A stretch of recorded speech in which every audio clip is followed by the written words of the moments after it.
Welcome to the Tipping Point Show. I'm Jimmy Evans. Today's show is about the total solar eclipse that will occur over the United States on Monday, April 8th. It is the second total solar eclipse across the United States in 7 years, and the two eclipses will mark an X over the country. This is a very rare and ominous event, and I have joining me on the show today the author of a new book about the two eclipses, A.C. Katz. A.C. is an amateur astronomer and has written an article, Signs in the Heavens Over America, in this month's edition of Prophecy Watchers magazine. A.C. has done an incredible amount of research about the eclipses, and she's joining me on the show today to share her thoughts from her book, The Great American Writing on the Wall. A.C., thank you for joining me today. Thank you for having me. It's a pleasure to meet you. It's great to meet you too. And you've written this book, The Great American Writing on the Wall, Total Solar Eclipse of 2017 and 2024, the annual eclipse of 2023. Now, let me tell you, this is just for anyone interested. I really encourage you. A lot of people are interested in the eclipses that have already happened, plus the one that's just about to happen on April the 8th. There's not a more informative book than this one right here. And you've done you're an amateur astronomer, and so you have a great interest in this, but you've done so much research here. What does the Bible say, AC, just starting out, what does the Bible say about us looking for signs in the heavens? Is it appropriate for Christians to be looking to the sun, moon, stars for information or signs? And we have an example with the Magi, of course. When they saw the star, they rejoiced with exceeding great joy, and it led them to the Messiah. And even Jesus tells us, he tells us where we can look. He warns us and tells us in Luke 20:11, there will be great earthquakes along with famines, epidemics in various places, and there will be terrors along with great signs from heaven. Right. We also have a very important one, and that is Genesis 1:14. And God said, let there be lights in the expanse of the sky to separate the day from the night, and let them be for signs, le'ot, and for seasons, the moedim, and days and years. And he called it good. There's a definite distinction between the two. The moedim would be for the Jewish feasts and solemn assemblies, and we've seen a lot of work done on that. And so I'm focusing more on le'ot, the signs. And they're a signal, a flag, a beacon, omen, evidence, mark, miracle, promised by prophets as pledges of certain predicted events. So there we have it right there, that God tells us why he designed the heavens, and it's for signs also. Also, we have Psalm 19:1 and 2, and it says, the heavens declare the glory of God, the skies proclaim the work of his hands. Day after day they pour forth speech, night after night they reveal knowledge. Well, who are they speaking to, and who are the recipients of that knowledge? Well, it's us. Yeah. So we have permission to look in the heavens. We know that's the very format that God created for us to view signs. Yeah. Well, you talked about the Magi. You know, they found Jesus through a star. And, absolutely. And everyone could see the same star. You know, the same star that they followed, anybody else could look up and see it, but they just weren't watching. Exactly. And so I know that a lot of people, there's a confusion between astrology and astronomy. Okay, so you're not talking about astrology. You're talking about astronomy. Not at all. Not at all. As we can see, God has already ordained the heavens for the very format that we can look. But astronomy, yes, God called it good. And isn't it interesting how the devil likes to pervert everything that God calls good? And that's what he did with astrology. A lot of times you have Jupiter, and that was the Greek god Zeus, right? And then Venus, the Roman goddess of love. You know, you give them personalities, and it's just a perverted, worshiping them, making sacrifices to them. There are many different ways that people are involved in astrology, but that's not what we're looking at. We're looking at the wonderful signs in the heavens that God created for us in his creation, the heavens and sun and the moon and stars. Well, Jesus said in Luke 21 that you just read concerning the end times, there'll be signs in the sun, moon, and stars. Well, signs point to stuff. You know, so yes, absolutely. Like when you're on the highway and you see a sign that says, you know, Albuquerque 100 miles, is pointing you to the fact that you're getting close. So these signs that we're seeing, and there have been other signs astronomically, the Revelation 12 sign that happened in 2017, which you talk about in your book, Unbelievable sign there. But this is not the only sign, but these two, actually there's three eclipses we're going to talk about, but this is a major, major sign of something happening to America. Do you believe that? Absolutely, absolutely. And interestingly, the 2017 eclipse was exclusively over the United States, and that's rare. Most of the time, eclipses occur over the ocean, or they partially come over the U.S. But for it to occur just on the United States and go across 14 contiguous states is rare. Eclipses in themselves are not necessarily rare, but for them to, before the August 27th, the last eclipse visible from coast to coast was almost 100 years earlier on June 8th, 1918, but it wasn't exclusive to our nation. The one that was exclusive last time was January 11th, 1880, a total solar eclipse occurred exclusively over the continental U.S. So for this is quite rare. And then to have the 2024, another total solar eclipse across the United States is just unprecedented. So the Jews, and you talk about this in your book, they believe that a lunar eclipse is a sign to the Jews. Right. And a solar eclipse is assigned to the Gentiles. Okay. Yes, mostly based on the calendar. They were given a lunar calendar, and so they do their Jewish feasts based on that. So, yes. And so in 2017, in other words, if God is trying to send a sign to America, he's using, in this case, the sun and the moon to do it through the eclipses that are happening.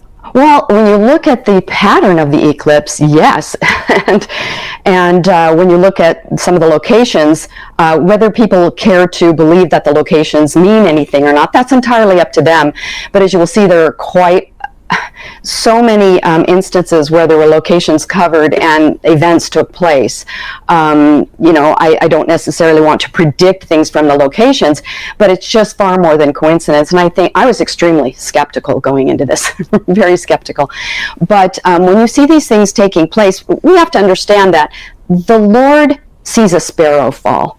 If you don't think that he knows locations and he controls the orbital mechanics of the sun, moon, and stars, we don't. So if we just look at the path of totality, and that's really what I would like to focus on, and I'll explain what the path of totality is so that people understand why we really should focus on that. Because if we don't, we go off into the other areas, then we can just pick and choose whatever we want and kind of make whatever story we want out of it. So I'll explain the path of totality. Excuse me. It's the shadow cast on the earth when the moon goes in between the earth and the sun, and it draws a very narrow corridor over the United States as it did, and that's called the umbral shadow. It gets 100% dark there. You see 100% totality as the disk covers the sun completely. Everyone within that pathway will see 100% totality. Outside of that, you don't. You see it in very varying degrees in crescents as you go out. Now there's a difference, and now that has to occur in what is called perigee, as the moon is orbiting around the earth. When it is closest to us, that is perigee, and that when it appears from Earth, it appears at its largest, whereas when it's in apogee, it's further away. So it must happen in perigee to get that total solar eclipse. Interestingly, the sun is 400 times larger, and yet it is 400 times further away. So wow. An eclipse is meant to be viewed from Earth, and nowhere else does that occur anywhere else in the solar system. So many things have to line up, and including it just so happens that the moon is at a 5.1% tilt of the Earth's orbital plane, and so it's kind of like a gyroscope. As it goes around, it has to hit this certain section, and it's called the node, right to line up with the sun, and it doesn't always do that. And when it does, it can still be, a total solar eclipse, but out in the ocean. So many things have to line up for this to occur. And then for it to draw this X across the United Right. States is just amazing. You see how God is in control.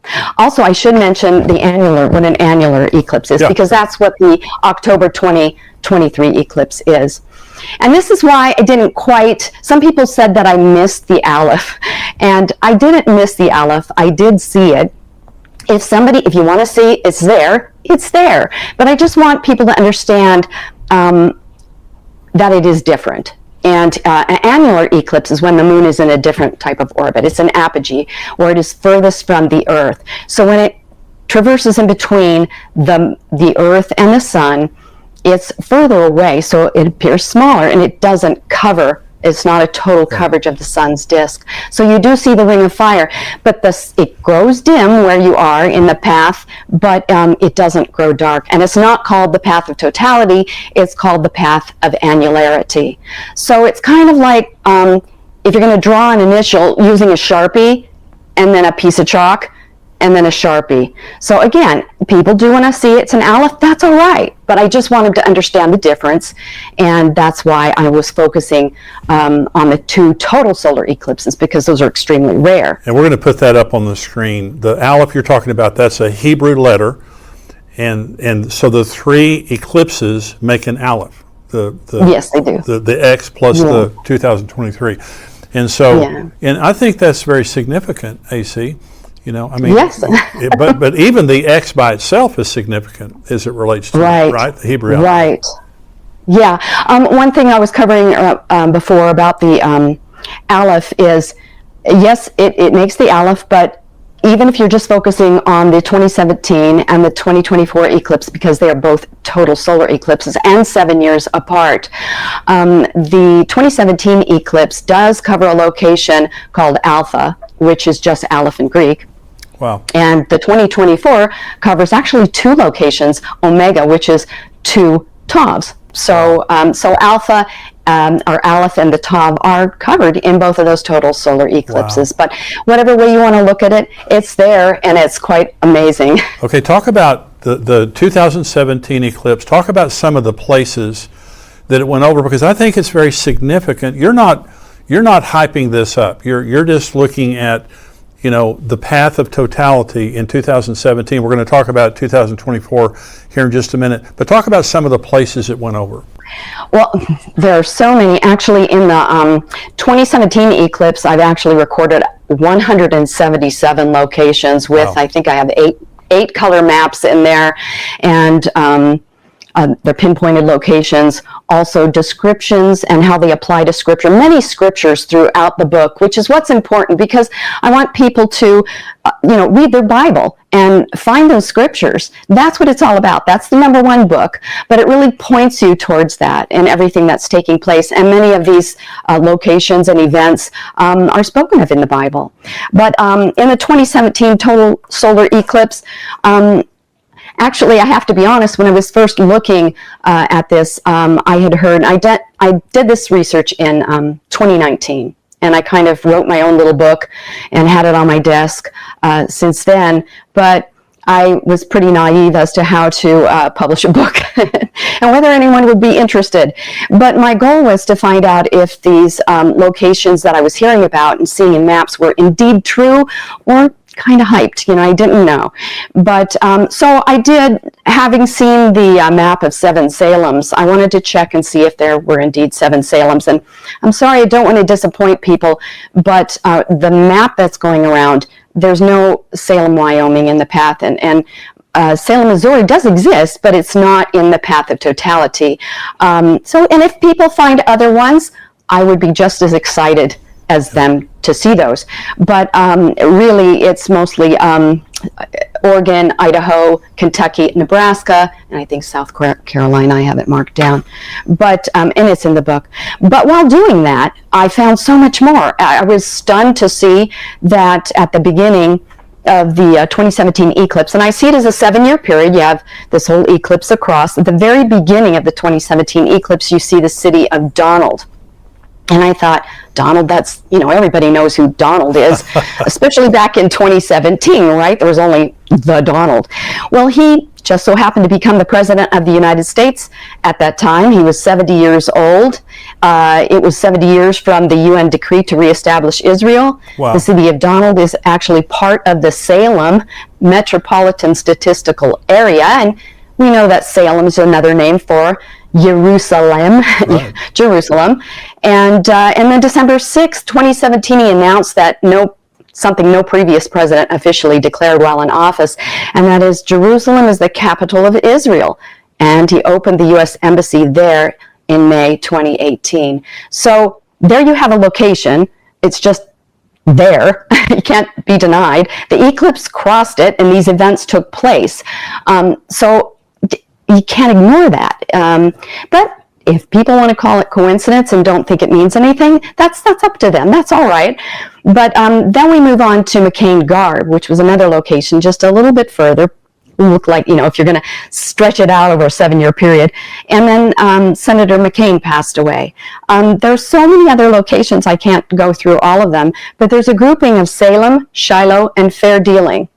Very interesting, because on September 15th, 2020, the signing ceremony for the Abraham Accords by Trump's son-in-law, Jared Kushner, occurred on September 15th, 2020.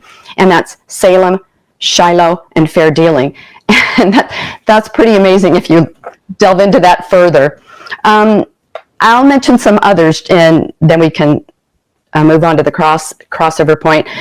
There is a location as you get further towards the middle of the 2017 eclipse, and that's St. Joe. Now, it didn't say St. Joseph or Josephine or anything. It's just St. Joe. Now, some people may say this is a stretch, and that's fine.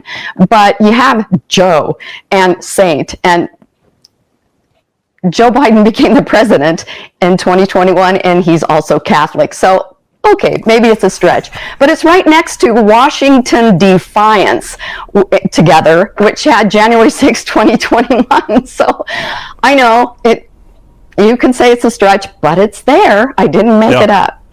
So we'll go on to the crosshairs of the 2017 and 2024 eclipse. Now, there's a crossover point. But what I'm going to focus on is you have the path of totality, right? Where everyone in that path, in the umbral shadow, sees 100% of the eclipse. Just as it moves away from the center of that umbral shadow, the duration is going to be shorter. So what I was looking for was the location that was right on the crosshairs and the longest duration. And what I found, the closest town in the crosshairs on the exact astronomical map is Maconda, and that's Maconda, Illinois. Now, I know some people say it's Carbondale, and Carbondale is a large city. It is still within the path of totality, but it isn't in the depth of the umbral shadow as Maconda is. And interestingly, the word Maconda in African origin means woman of strength, and in Sanskrit origin, which is an ancient language of India, is woman of power. And Kamala Harris has long identified as both Black and East Indian. And at that point, right about that 2021, that's when she became the Vice President of the United States.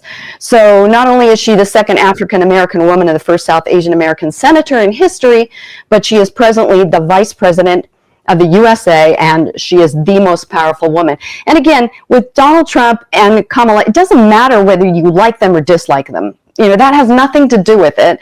These are just the facts. Yeah. So, and what I found also interesting was with Maconda, I wanted to find out, well, okay, what else is special about Maconda? And I found out that the Black Vulture Festival occurs there, the annual Black Vulture Festival. And that was really interesting to me because, they gather there. And if we look to Jesus, and what he was saying was he was pointing out towards the end the spiritual decay and spiritual deception that would be taking place. In Matthew 24:28, he says, just as the gathering of vultures shows a carcass is nearby, so these signs indicate the end is near. So, has America become a carcass? Well, personally, I think it has. I think it's a carcass. The vultures are circling above, just waiting to swoop down. That's how I see it. And as we know, with the black vulture, it says in Leviticus 11:13, and these you shall regard as an abomination among the birds. They shall not be eaten. They are the abomination, the eagle, the bearded vulture, and the black vulture.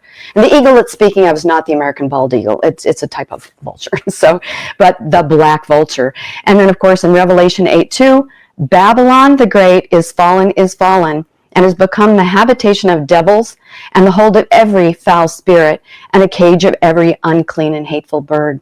So I think it's something that we need to take a look at. And the black vultures haven't been migrating there for very long. I think maybe it's 20 years. I could be wrong about that. But the point is they are gathering there. And to me, we're a carcass. I'm sorry, but that may not make people very happy. But then also within that area is Giant City State Park, right there in the crossovers. Where have we heard of giants before? Well, Genesis 6, right? And again, Giant City State Park was named for its unique impressions. It looks like it was inhabited by Nephilim and giants, thousands of years ago. But when did we hear about giants? Well, Jesus said in Matthew 24, as it was in the days of Noah. That's right. And the days of Noah were not really a party time. I know a lot of people say, well, it was business as usual and they were being given in marriage. It wasn't the type of marriages that we have going on, nice receptions with big tall cakes and white gowns and throwing bouquets all over the place. It was entirely different. And if people want to look back on Genesis 6 and find out what was taking place at the time, in Genesis 6:4, there were giants in the earth in those days, and also after that, when the sons of God, B'nai Ha-Elohim, came unto the daughters of the men. Benot Ha-Adam is the word that was used in Hebrew. So you can see it's daughters of men. But B'nai Ha-Elohim is spoken in Job 38:7. And at that time he was talking of the sons of God. That was before Adam was ever created. So it's not the sons of Seth when he speaks of B'nai Ha-Elohim here. Came in unto the daughters of men, and they bore children unto them, and the same became mighty men who were of old, men of renown.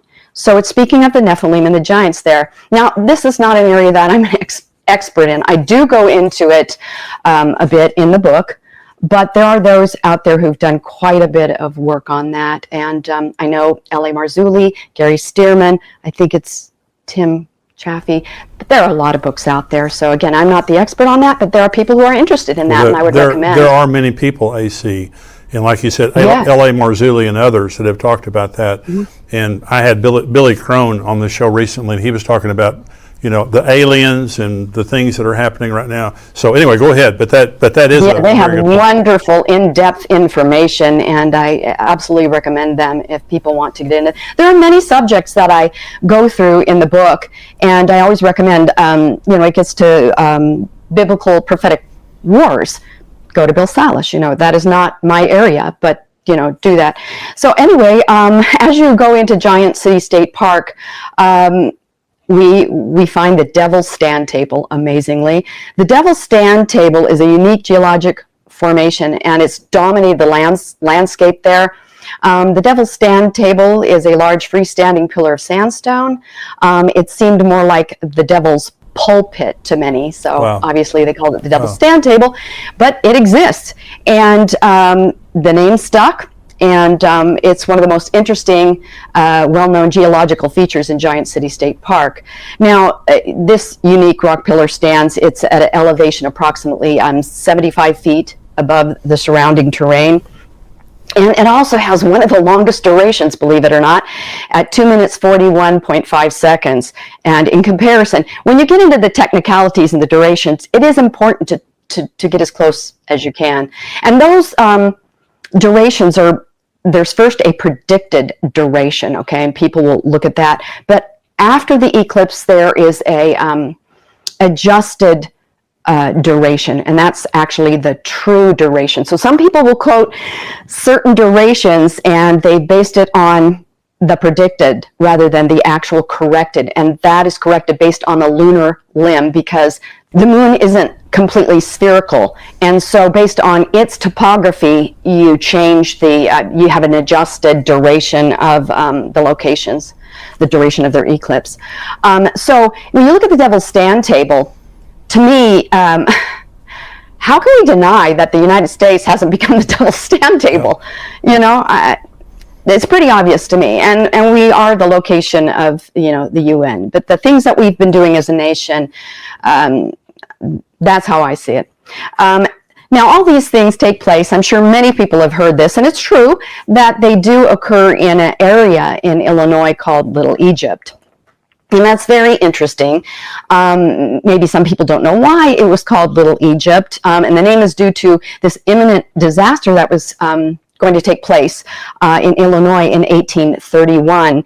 In northern Illinois, they had a deep snow, killing frost, and so therefore they couldn't plant their corn until late, which put it back. So when harvest time came around, they had another killing frost and early freeze, and so that continued for 1 or 2 years, and they were going to starve. So they traveled down to southern Illinois for grain.